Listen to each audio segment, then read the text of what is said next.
What पूर्णिमा पूजा घर पे कैसे करते हैं? तो आपके पास अगर आसपास वट का पेड़ नहीं है तो आप उसके डाली तोड़ के लाइए और उसको एक गमले में लगाइए और उसको एक लाल कपड़े में चौकी के ऊपर रखिए और उसको जल चढ़ाइए, जल अर्पण कीजिए। एक वट के पत्ता लीजिए, उसमें गौरी गणेश का मूर्ति लगाइए या आप सुपारी से भी मूर्ति लगा सकते हो। इसको तिलक, लोली, चंदन से कुमकुम कीजिए, हल्दी से कुमकुम कीजिए। जरूरी नहीं आप वट वृक्ष के पास जाके पूजा कीजिए, जिसके पास नहीं है वो घर पे भी कर सकते हैं। तो तिलक चंदन कीजिए आप और सुबह सुबह नहा धो के आपको श्रृंगार कर लेना है और एक वट का पत्ता आपको सर पे श्रृंगार के लिए आपको लगाना है। तो लोरी, कुमकुम, चंदन, तिलक सब लगा लेना है, फूल अर्पण करना है और आपको भोग लगाने के लिए आपको लेना है आटे का गुलगुला। आटे का गुलगुले का बहुत महत्व है, तो आप घर पे बनाइए, नहीं तो बाहर से भी लेके आ सकते हो। और सबसे काला चने का महत्व तो बहुत इम्पोर्टेंट है, तो काला चना रात को भिगो के रखिए और उसको सुबह पूजा में भोग लगाइए।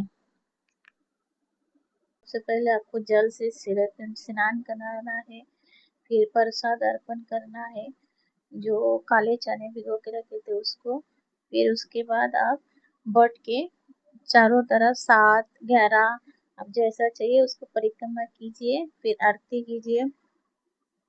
आरती करने के बाद आपको आरती के थाली के ऊपर जल छिड़कना है। उसके बाद आपको गौरी माता को सिंदूर लगाना है।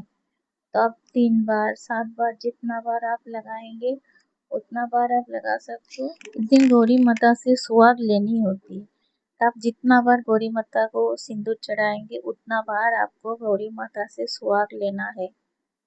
3 बार, 5 बार, जितना बार आप ले सकते हो। इससे आपकी पति की रक्षा होती है।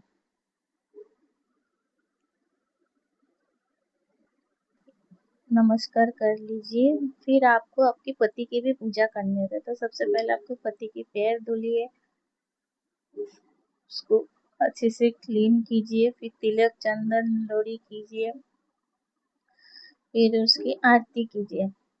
आरती आरती करने के बाद उनको मिठाई खिलाइए और जो पंखे आपको पूजा में लगे थे उसी पंखे से आपको पति की पंखा भी करना होता है।